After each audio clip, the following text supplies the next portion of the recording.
My wife wrote. I supported her and helped her for years. I basically built her career. We cried together when she got the call from the publisher. But when an agent from a publishing house came into our lives, everything changed overnight. It was like falling into an abyss. She was cheating on me with him behind my back, throwing dust in my eyes. It was unbelievable. Everything I'd built came crashing down. But I didn't fall and I didn't break any dishes. I had a plan to rewind everything and multiply it by 0. By the end of this story, you won't recognize my wife. It was epic. I took control of the situation, and I started over. Let's go. Claire and I met at a writing workshop in Portland. It was one of those free weekend deals in the basement of a local library. I'd signed up last minute because I had this half-baked idea for a screenplay floating around in my head, and I figured a little structure might help. I was wearing a flannel shirt with a hole in the elbow, and she was in a turtleneck and big round glasses like some kind of French film student. The story she was working on, I'll never forget it. A haunted house that was really a metaphor for trauma. She described it like it was alive, like the walls remembered pain, like the attic held grief instead of boxes. She made everything feel important. Like every cup of coffee and every passing thought had a soundtrack playing behind it. I was more grounded. I didn't have a tortured past or a muse I was chasing. I had a day job in graphic design, a college roommate, and a habit of doodling logos for fake companies in my sketchpad. I liked stories. I liked people, but I never felt like a creative the way Claire did. Still, she talked to me that day like I was her equal. She asked about my script, and she listened like it mattered. We went out for coffee after that workshop. Just talked for hours. She laughed at my dumb jokes. 6 months later, we were living together in a small one-bedroom apartment above a bakery. Our furniture didn't match, and our fridge was more condiment than food, but we were happy. Claire would write by the window, curled up like a cat, and I'd work at the kitchen table, pushing pixels around for clients who didn't know what they wanted. 2 years after that, we got married. Small ceremony. Just close friends and a lot of wildflowers. She wore this simple dress that made her look like something out of a fairy tale, and I wore the one suit I owned, the same one I'd wear to interviews, weddings, and eventually, something else entirely. Claire still wasn't published, but I believed in her. I mean, really believed. I'd never believed in anything that hard before. Not even in myself. While I worked overtime at the agency, she stayed home and wrote. She'd leave drafts all over the place, kitchen counters, nightstands, even the bathroom floor once, and I'd read them all. I'd mark things up with a red pen. I gave honest feedback, even when it stung. Sometimes she took it well. Sometimes not. If she ever doubted herself, she never let it show. Over time, I started doing more. Built her a website when she said she needed a professional author presence. Set up her newsletter. Learned just enough email marketing to keep her list growing. I even designed mock book covers for her stories. When she got tired of sending out query letters, I started helping with that too. Wrote some of them myself, actually. I'd stay up after work, tweaking her synopsis, adjusting the hook. I learned what made a good pitch. I read articles on publishing forums. I made spreadsheets of literary agents and tracked who responded and who didn't. I called it our dream list. I didn't care about the money. I just wanted to see her name on a book someday. Not for clout. Not for bragging rights. Just because she wanted it so bad, and I knew she had something real. Something raw and strange and completely hers. We were a team. That's what I told myself. That's what she told me. Every rejection, every workshop, every late night of revising with takeout containers and cold coffee, we were building something together. At least, I thought we were. For years. That's how long it took. For years of rejected queries, half-finished drafts, rewrites, writer's block, self-doubt, and late-night monologues about whether I'm really meant to do this. For years of being told by friends, family, and even well-meaning strangers that maybe it was time Claire found a backup plan. And then it happened. She got the email on a Tuesday afternoon. I was sitting at the kitchen table finishing up a logo revision for a client who couldn't make up his mind about a font. She screamed from the bedroom like someone had broken in. I ran in, heart pounding. She was sitting on the floor, laptop in her lap, hands shaking. "They want it," she said, looking up at me with this stunned, glassy-eyed look. "They want the manuscript." A small independent publisher, not one of the huge houses, but still reputable, wanted to acquire her novel. They were offering an advance. Nothing enormous, not enough to quit working altogether, but enough to call it a real deal. They even mentioned the possibility of a paperback run if the hardback did well. She cried. I cried. We sat on the kitchen floor, champagne flutes in hand, and toasted under the yellow light of our dusty ceiling fan. That night, I took her out to our favorite place, a quiet Italian spot tucked behind a strip mall slash. She couldn't stop smiling. Neither could I. All the years of sacrifice felt worth it. All the edits, the encouragement, the endless hours of believing they had finally paid off. She looked at me across the table, took my hand, and said, "I couldn't have done this without you." That moment still sits in a little box in my mind. A perfect snapshot, untouched by what came after. The next few months were a whirlwind. Phone calls, emails, edits, contracts. The publisher paired her with an editor who loved the book, and they worked through 2 rounds of revisions. Claire would print out pages and read them aloud to me, pacing the apartment like it was a stage. She asked for my input. She still handed me red pens and post-it notes. It felt like we were still in it together. When she signed with her literary agent, a guy named Ryan who had a reputation for working with rising stars, I thought it was just another milestone. She told me he believed in her instantly, said he got her voice, and told her she had a rare spark. I was happy for her. At first, he was based in New York but flew out to Portland for a few meetings. I met him once. Medium height, expensive watch, that overconfident posture, slick hair. Constant smile that didn't quite reach his eyes. He shook my hand and called me man. That's all I remember. I didn't like him, but I kept that to myself. Claire was thrilled. She said he made her feel seen.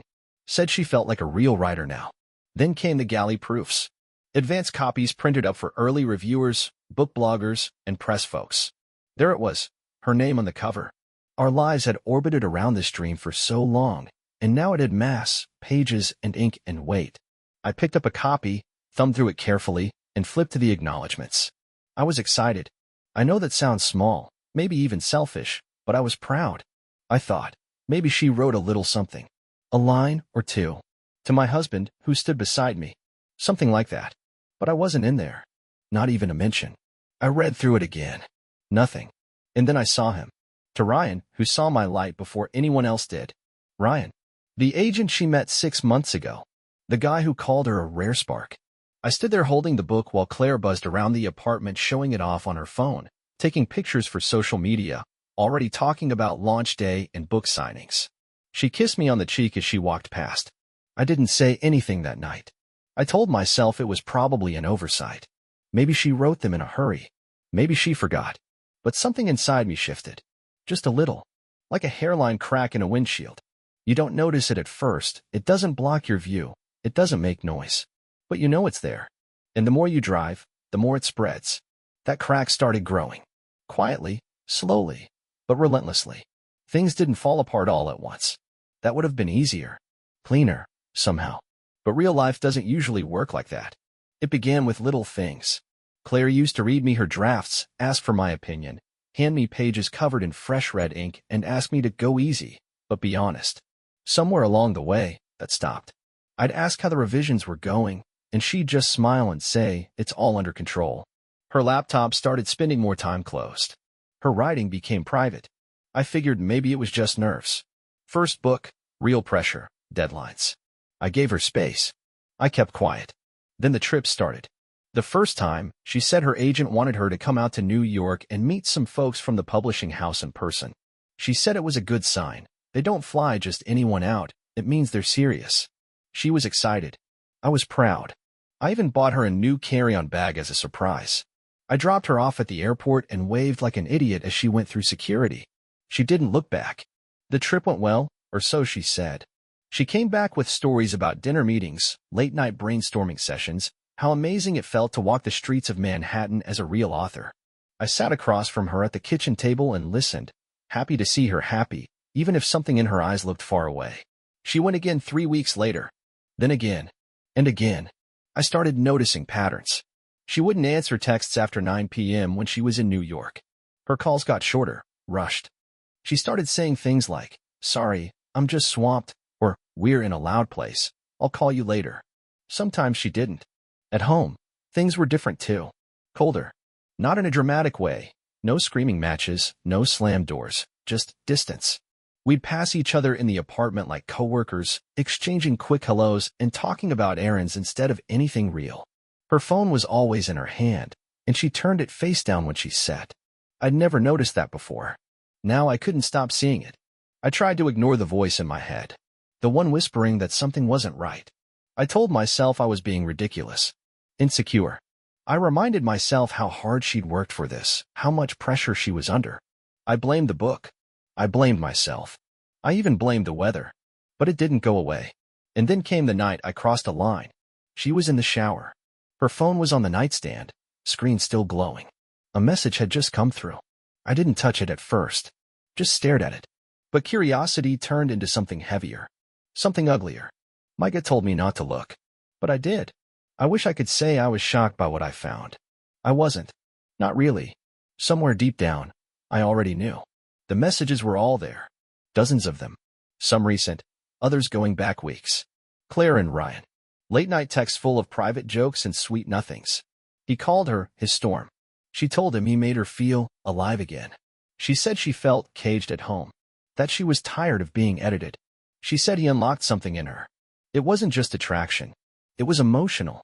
The kind of thing that doesn't go away when the lights turn off. It was long walks in the city and inside jokes and shared dreams. It was her, handing pieces of herself to someone else while I sat in our apartment organizing her author events. She told him she didn't know how to tell me. Said she didn't want to hurt me. That I was a good man, just not the right one anymore. I didn't throw the phone. I didn't yell. I didn't even cry. I just sat there on the edge of our bed, the steam from the bathroom creeping out under the door, holding her phone like it was radioactive. And I felt like the dumbest man alive.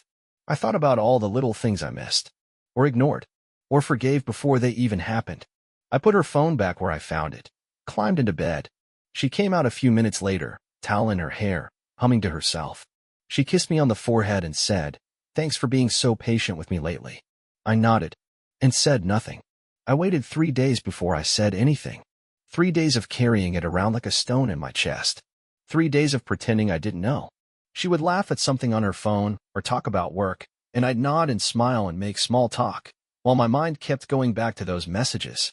Every time I closed my eyes, I could see the words. That line about feeling caged. That one stung the most. I guess I needed time to be sure. Not of what I saw, that was burned into my memory, but of what I wanted to do about it. I thought about confronting her right away, but I knew how she'd spin it. Claire was never loud in a fight. She was quiet, strategic. If I came in angry, she'd flip the board and make me look like the villain. So I waited until I could talk without raising my voice. It was a Sunday morning when I finally brought it up. We were eating breakfast, scrambled eggs, toast, sliced apples.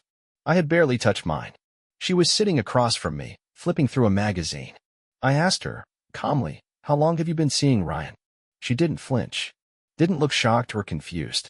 She just set the magazine down slowly and folded her hands. "You went through my phone," she said. Not angry, just disappointed, like I had committed some moral crime. "That's not the question," I replied.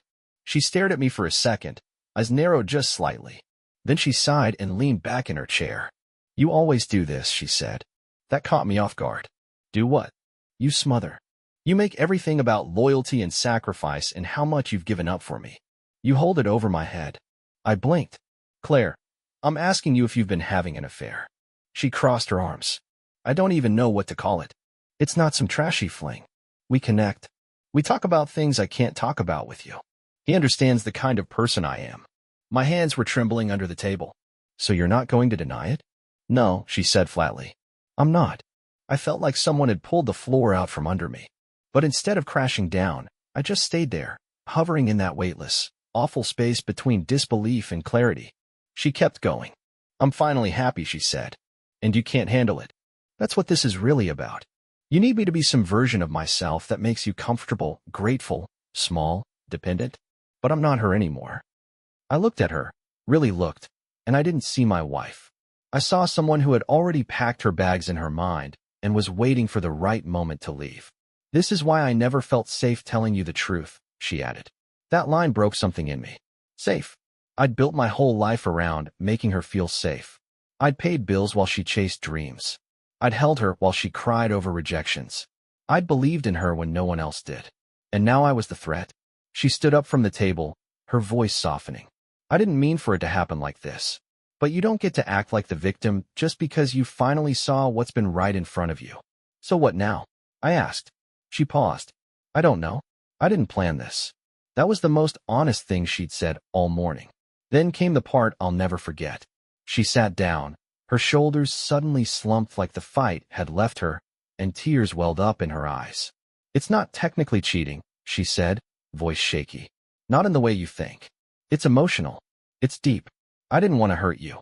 I had to laugh. I didn't mean to. It just came out, this dry, broken sound. You didn't want to hurt me, I repeated. Claire, you gutted me in silence. She covered her face with her hands and started crying. Not loud sobs.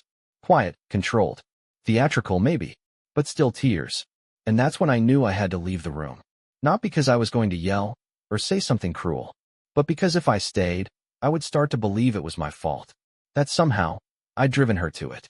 I went into the bedroom, closed the door, and sat on the edge of the bed. The same spot I'd been sitting 3 nights ago, holding her phone. Except this time, the weight wasn't in my hands. It was all inside me. I didn't throw her things out the window. I didn't yell. I didn't break dishes or burn pictures or write long, bitter monologues in a notebook like some jilted poet. I just got up early, showered, dressed, and drove to the courthouse. Filed for divorce that morning. No ceremony. No second thoughts. A week later, I went back to pick up the official packet. I held it in my hand the whole drive home, the weight of it heavier than I expected for something. It felt like a death certificate for something we'd built together. Not the wedding, but the life that came after. The years. The work. The belief. She was sitting on the couch when I got home. I walked in, placed the envelope on the coffee table, and sat down in the chair across from her. She looked at it like it was in another language. What's this? You're free now, I said. Isn't that what you wanted? She blinked at me like I'd slapped her. Wait, what? You're filing for divorce? I didn't answer. She already knew the answer. She just didn't think I had it in me to follow through. That's when the performance started. She jumped into it like she was stepping on stage. You're overreacting, she said, voice rising just slightly. It wasn't what you think. It's emotional, sure, but you know how intense I get about people who understand my work. That doesn't mean I don't love you. I let her go on for a minute. Something about how I'd misread the situation, how artists need to connect deeply with people who see their vision, how I'd always been practical, and how that practicality was comforting but didn't offer her the kind of emotional support she needed as a creative. I just stared at her. When she was done, she looked at me like I was supposed to hug her and say I understood. I've already filed, I said quietly. You'll need to sign. She froze, then shook her head. This will ruin my image, she said. I have a book launch in 2 months. I can't be going through a divorce right now. Ryan thinks. I laughed. Couldn't help it. Ryan thinks. I said, well, if Ryan has thoughts, maybe he can help you find a lawyer. She crossed her arms. I'm not signing. I won't. I won't let you sabotage my career just because you're hurt. Then we'll take it to court, I said. Let a judge untangle it all. Every dollar, every favor, every hour I spent building you up. And that's what we did. A month later, the trial took place. She walked into the courthouse like she was arriving at a book signing. Tailored white blazer, heels, sleek bun, no ring. She didn't look at me. Not once. Her lawyer stood up straight and tried to paint me as financially uninvolved, as though I'd simply watched from the sidelines while she climbed her way to success. Then it was my turn. I had receipts. Literally. Printed bank statements showing the deposits I made to cover her travel, her workshops, her writing retreats. Emails with proof of all the edits, formatting, promotional layouts, event scheduling. I'd even printed time-stamped invoices from when I built her website and ran her newsletter for 2 years. I stood there calmly and explained each one. The judge read through everything, looked over the file, and finally said, if he did the work and has the receipts, it's joint property. Boom. I walked out of that courtroom with half her advance and 30% of her projected earnings for the next 5 years. I didn't celebrate, didn't pump my fists or crack a smile. I just nodded and walked past her like we were strangers. She sat on the bench, white as a sheet, mouth slightly open like she still hadn't figured out how this all happened. It's been a week. I cleaned the apartment after she moved out. She took the toaster, the TV, and some dishes with her. That's basically all we could still share around the house. Where to? I don't know. Maybe to the agent, maybe to her parents. I didn't care much.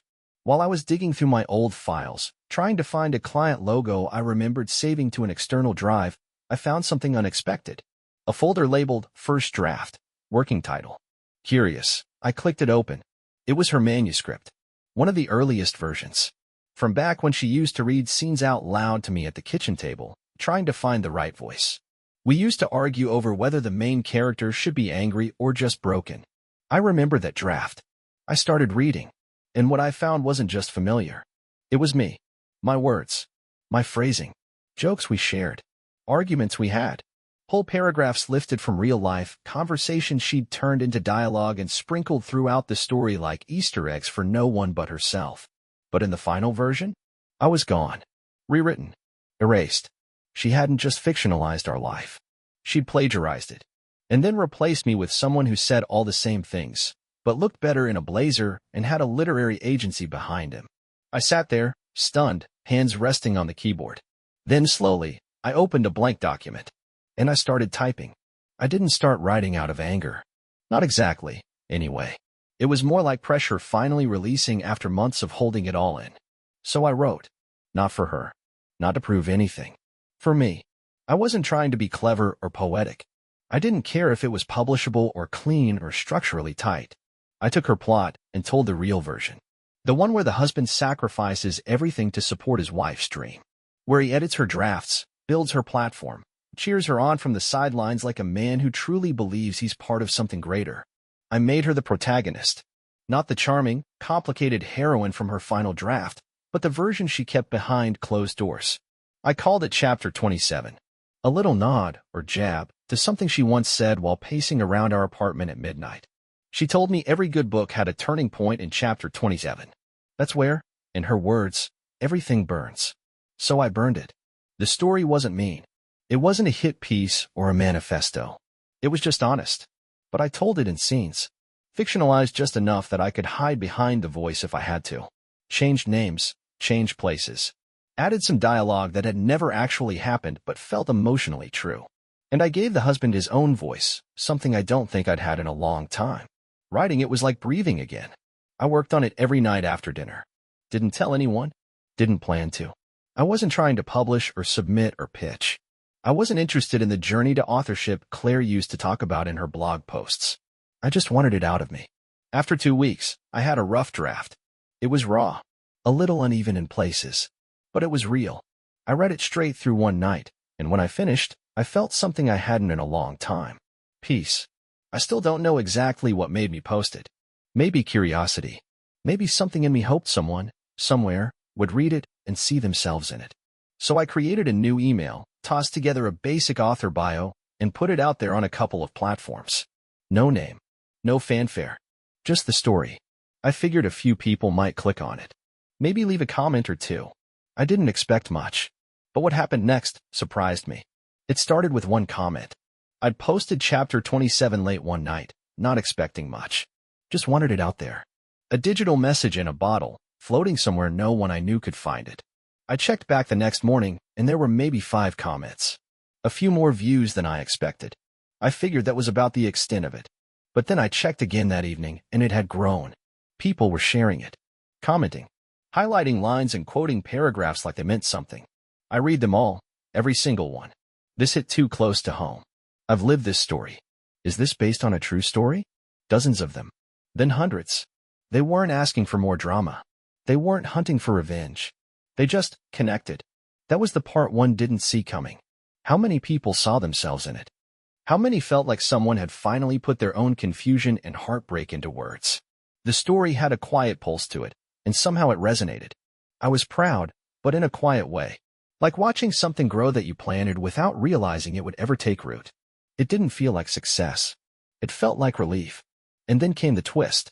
Someone posted a comment that changed everything. A user said, "Wait a second, this plot sounds familiar." At first, I didn't think much of it. There are only so many ways to tell a love story gone wrong. But then another person chimed in. They said Chapter 27 sounded almost identical to a book they'd just read. Same themes. Similar character arcs. Even a few nearly matching scenes. The book? Claire's debut novel. Someone posted a screenshot of the acknowledgments page with her name in bold. And below it, the line. To Ryan, who saw my light before anyone else did. That was the moment the internet started paying attention. A thread popped up. Did author Claire Nolan plagiarize a story? People started combing through both versions, her polished novel and my unassuming online draft, and pointing out every connection. A scene with a key left on the table. A passage where the protagonist describes feeling invisible in their own home. Specific lines that echoed almost word for word. Except in chapter 27, the details felt raw. Lived. Unfiltered. Claire's book was polished, yes, but it read like a story written by someone borrowing someone else's pain and dressing it up in literary language. It spread fast. Faster than I ever imagined. Posts, articles, even a few think pieces from small book blogs popped up within days. They didn't have my name. I hadn't attached one. But that didn't matter. Because the comparisons were too specific to ignore. I watched it happen like someone standing outside during a storm, just letting the wind blow and the water rise, not trying to stop it, just taking it in. Her publisher made a statement. Said they were investigating the origins of the manuscript. Said they were aware of the online story and were reviewing all claims thoroughly. Within a week, they pulled her book from distribution. Said it was pending review. That was the language they used, pending review, but I knew what it meant. It meant someone had lit a fire under them, and they didn't want to get burned. Claire didn't call. She didn't email. But I heard from a mutual friend, one of those people who always seems to know everything before anyone else, that Ryan had dropped her as a client. Quietly. No announcement. Just a quick line in a newsletter that he was streamlining representation. She was on her own now. Her name, the one she'd tried so hard to build into a brand, was suddenly attached to a whisper campaign of dishonesty and borrowed pain. The irony wasn't lost on me. The woman who once erased me from her acknowledgments had now been accused of stealing the very story she tried to claim as her own. I didn't feel joy. That's not the right word for it. But I felt something close to closure. Like the ground had finally leveled under my feet. Like I could stop second-guessing myself for everything I'd missed or ignored. She emailed me a month after everything came crashing down. No subject line. Just her name in the cinder box and a single line of preview text on my phone. I didn't know what I was thinking. The email itself was long. Too long. The kind of message that feels rehearsed, like she'd written it a dozen times and kept deleting it before sending. She talked about how fast everything had happened. How the book deal, the press, the attention, it had pulled her in like a tide she didn't know how to swim against. She said she lost herself. That she got caught up, trying to be someone bigger than the life we had built together. She mentioned the story, chapter 27, but not by name. Just called it the piece everyone's talking about. She didn't deny it. Didn't fight the comparisons or argue about timelines. Instead, she asked me to talk.